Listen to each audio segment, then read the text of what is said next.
కొంతమంది కపుల్ వస్తూ ఉంటారండి.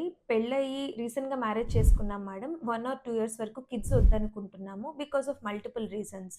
సో, మేము తర్వాత 2 ఇయర్స్ తర్వాత ప్లాన్ చేసుకోటానికి మా హెల్త్ అంతా ఓకేనా? ఒకసారి మాకు టెస్ట్ చేసి మేమంతా ఓకేనా అని చెప్పండి అని చెప్తున్నారు. ఫస్ట్ ఆఫ్ ఆల్ ఈ ఫెర్టిలిటీ అనేది ఏజ్ ఇంపార్టెంట్. అబ్సల్యూట్‌లీ ఇంపార్టెంట్ అండి. 20s-30s మధ్యలో ఫెర్టిలిటీ ఆర్ ఫెర్టైల్ ఫ్యాక్టర్ అనేది చాలా బావుంటుంది ఫీమేల్స్‌కి. బట్ అదొక్కటే కాదు. సో, మనం ప్రెగ్నెన్సీ ప్లాన్ చేసుకోవాలి అంటే, మన వెయిట్, మన diet, stress levels, physical activity వీటన్నిటిని బట్టి మన హార్మోన్స్ అనేది రెగ్యులరైజ్ జరుగుతూ ఉంటుంది. సో, ప్రెగ్నెన్సీ ప్లాన్ చేసుకోటానికి ఈరోజు మీరు బ్లడ్ టెస్ట్ చేసుకోయుండొచ్చు. ఈరోజు మీ వెయిట్ కరెక్ట్‌గా ఉండొచ్చు. మీకే జంక్ తినే అలవాటు లేకపోయుండొచ్చు.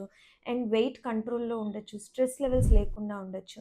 Maybe after 6 months or 1 year, 2 years మన లైఫ్ స్టైల్ ఎలా ఉంటుందో వి డోంట్ నో. సో, ఈరోజు బావుంది కాబట్టి 2 ఇయర్స్ తర్వాత బావుంటుంది అని ఎవ్వరూ చెప్పలేరండి. బట్ మీరు ప్లాన్ చేసుకోవాలి అనుకుంటే మాత్రం make sure that me side నుంచి డైలీ ఫిజికల్ యాక్టివిటీ ఉండాలి, వెయిట్ కంట్రోల్‌లో ఉండాలి, గుడ్ న్యూట్రిషియస్ డైట్ ఉండాలి, యోగా, మెడిటేషన్ ప్రాక్టీస్ చేసుకుంటూ స్ట్రెస్ లెవెల్స్‌ని కంట్రోల్‌లో ఉంచుకోవాలి. ఇలా మీరు బ్యాలెన్స్ చేసుకున్నప్పుడు మనం అప్రోప్రియేట్ ఏజ్‌లో కొంచెం టైం తీసుకొనైనా you can plan your pregnancy హెల్తీలీ.